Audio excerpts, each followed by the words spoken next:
हम लोग को समझ ही नहीं आ रहा है कि हम इतना प्यार समेटे कैसे। फिल्म की सफलता और असफलता डिसाइड हो जाती है उसके बजट से। मुझे चुप रहने के लिए बोला जाता है और कहा जाता है कि आपका पैसा तय हो जाएगा और त्रिपाठी जी को बता दिया जाएगा।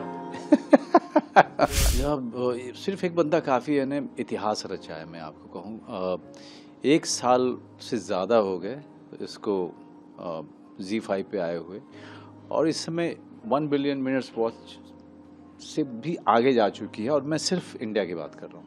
यहाँ पर मैं ZEE5 ग्लोबल की बात नहीं कर रहा हूँ, जहाँ पे दुबई है, मिडिल ईस्ट है या US है, UK है, कनाडा है, ऑस्ट्रेलिया है।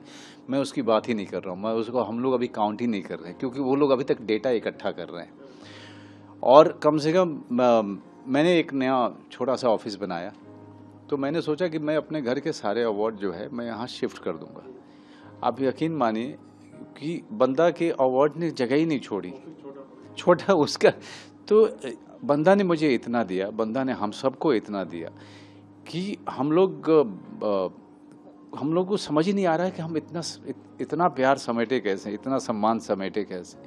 ये वाली स्थिति बंदा के साथ में हुई है कि जहाँ पे लोगों ने देखा भी, फिल्म ने इतना बढ़िया किया और साथ में सम्मान और तारीफ इतनी हुई। आपकी सफलता को देखते हुए ZEE5 भी कहते होंगे एक ही बंदा काफी है। मेरे लिए सिर्फ ZEE5 ही काफी है। आपका चलिए एक साथ काम शुरू किया। मैं राम गोपाल वर्मा से प्रकाश झा जी के साथ काम किया, प्रकाश द्विवेदी, संजय गुप्ता, राकेश शाह, यश चोपड़ा जी ने आपको बुलाया, तो महेश भट्ट साहब, नीरज पांडे। अब आप राजस्थान नए डायरेक्टर के साथ काम करें, इसका क्या? जी नीरज, अगर आपको याद हो तो मैं ये काम ऑलमोस्ट बहुत पहले से कर रहा हूँ। डॉक्टर चंद्र प्रकाश द्विवेदी सर ने जब मुझे पिंजर दी थी, तब चंद्रगुप्त बनाए उनको बहुत साल हो गए थे। उसके बाद पिंजर मैंने स्क्रिप्ट पढ़ी थी, इमीडिएटली मैंने कहा था डॉक्टर साहब मैं कर रहा हूँ। फिर 1971 का डायरेक्टर अमित सागर, उसने कभी कोई फिल्म डायरेक्ट नहीं की थी। वो अपने होम प्रोडक्शन में जो उनके सीरियल वगैरह बनते थे उसमें वो कभी कभी बनाता था, नहीं तो वो स्टूडियो वगैरह को चलाने में मदद करता था बड़ौदा में। और लेकिन करीब 5-7 साल पहले से मुझे रियलाइज़ हुआ कि यार मुझे अपने डायरेक्टर्स खुद खोजने होंगे, क्योंकि जिस तरह की स्क्रिप्ट करना चाहता हूँ उस तरह के ऑफर्स नहीं आ रहे हैं। ऑफर्स हैं लेकिन वो मेरे मुताबिक नहीं है। मैं जिस तरह से मैं अपने करियर को आगे लेके जाना चाहता हूँ, वहाँ पर जो लोग शॉर्ट फिल्में बनाते थे उनकी फिर बहुत सारी शॉर्ट फिल्में देखनी शुरू की, बहुतों को कांटेक्ट किया, कुछ लोग ही उनमें से मेरे साथ फिल्म बना पाए।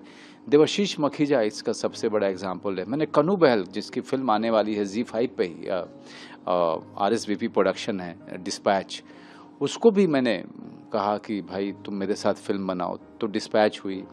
और फिर एक गली गुलियाँ, दीपेश जैन, उसी को देखते हुए दीपेश जैन ने मुझे मेल किया स्क्रिप्ट को, तब वो LA में थे।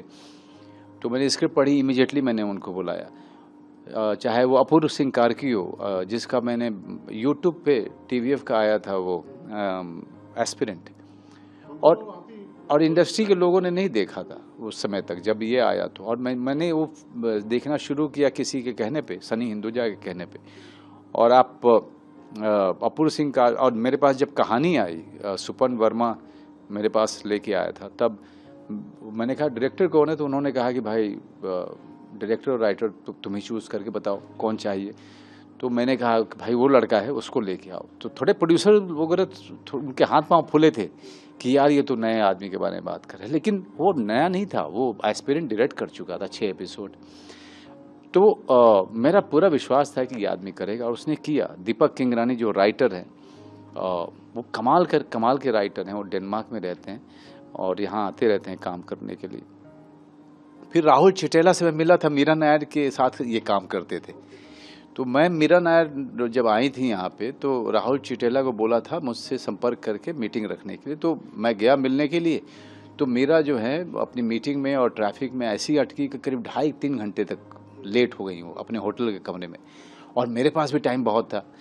तो राहुल चिटेला और मैं उनके स्वीट में बैठ करके बहुत घंटों बातचीत करते रहे। और तब मैंने राहुल चिटेला से कहा था कि तुम मुझे साइनिंग दे दो अभी के अभी।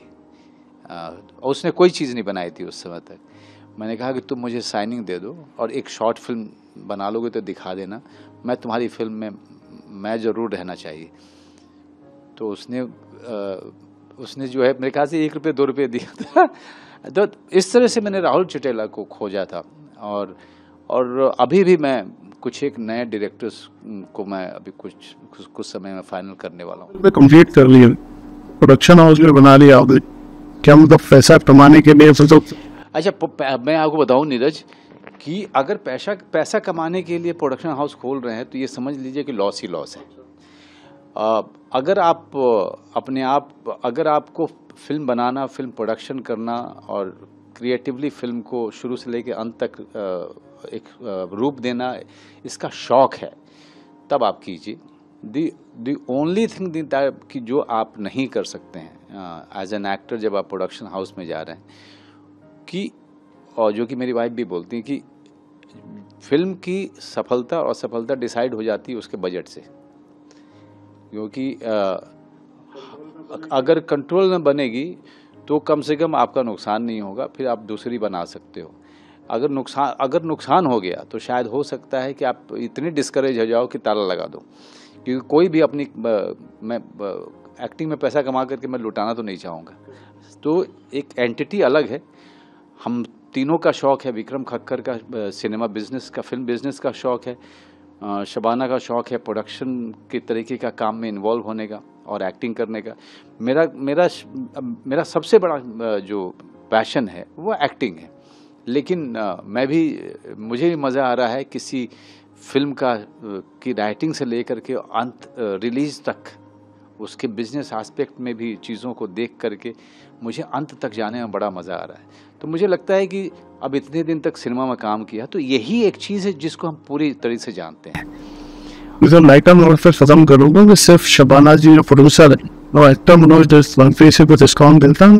कुछ उल्टा तो मुझे चुप रहने के लिए बोला जाता है और कहा जाता है कि आपका पैसा तय हो जाएगा और त्रिपाठी जी को बता दिया जाएगा।